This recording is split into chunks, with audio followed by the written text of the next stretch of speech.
Hi, இன்னைக்கு செவ்வாய்க்கிழமை 3வது செவ்வாய்க்கிழமை போயிட்டு வந்தாச்சு கோயிலுக்கு. இந்த வளையல் மாலை நான் வாங்கியிருந்தேன். எங்கள் காலனி கோயிலில் போட்டிருந்தங்காட்டி சரி இந்த முருகர் கோயிலுக்கும் வாங்கிட்டு போகலான்னு வாங்கியிருந்தேன்.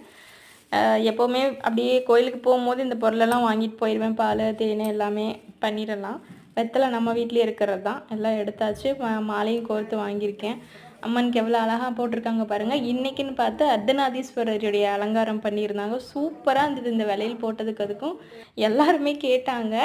இன்றைக்கும் நமக்கு அம்மன் வந்து அருள் கொடுத்துருக்காங்க பாருங்கள். கீழே அப்படியே சரிஞ்சு விழுந்தது. ரொம்ப சந்தோஷமாக இருந்தது. ஆனால் என்னால் எடுக்க முடியல.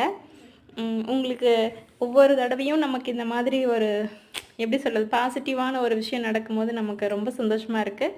புளியோதரை, கூழ் எல்லாமே கொடுத்தாங்க, வந்தாச்சு. நான் நேற்று இதெல்லாம் போய் வாங்கிட்டு வந்துட்டேன். கொஞ்சம் வாங்கியிருக்கேன், இன்னும் கொஞ்சம் வாங்கணும். உங்ககிட்ட காட்டிடலான்னு இந்த மாதிரி ஒரு பை வாங்கியிருக்கேன். லாஸ்ட் டைம் பிளாஸ்டிக் மாதிரி வாங்கியிருந்தேன். இந்த தடவை கொஞ்சம் சரி இந்த மாதிரி பை வாங்கியாச்சு. இது விலையில செட்டில் எல்லாமே இருக்கும். கயிறு, குங்குமம், மஞ்சள், அப்புறம் 4 விலையில இந்த மாதிரி அழகாக இருந்தது. அதனால் அதை வாங்கிட்டேன்.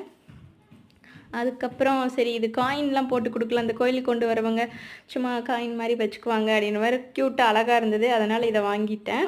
மொத்தம் நான் 40 பீஸ் வாங்கியிருக்கேன் எல்லாத்துலேயுமே. இது வந்து ஒரு கிஃப்ட் மாதிரி சின்னதாக, சரி ஏதாவது குங்குமம் இது அவங்க போட்டு வச்சுக்குவாங்க அப்படின்ற மாதிரி நான் வாங்கினேன். இது ப்ளவுஸ் பிட்டு. இதில் ஒரு 40 வாங்கியிருக்கேன். எல்லாத்துலேயுமே ஈச் 40 தான். இது வரைக்கும் வாங்கியாச்சு. இன்னி கொஞ்சம் இதில் தான் ஃபுல்லாக எல்லாமே செட்டாக வாங்கியாச்சு. இன்னும் கொஞ்சம் வாங்கணும். நான் எல்லாம் ஃபுல்லாக வாங்கிட்டு இன்னொரு தடவை என்னென்ன கொடுக்குறோங்கிறத நான் வீடியோ போடுறேன். வீடியோ பிடிச்சிருந்தா சப்ஸ்கிரைப் பண்ணுங்கள். இன்னொரு வீடியோவில் பார்க்கலாம். பாய்.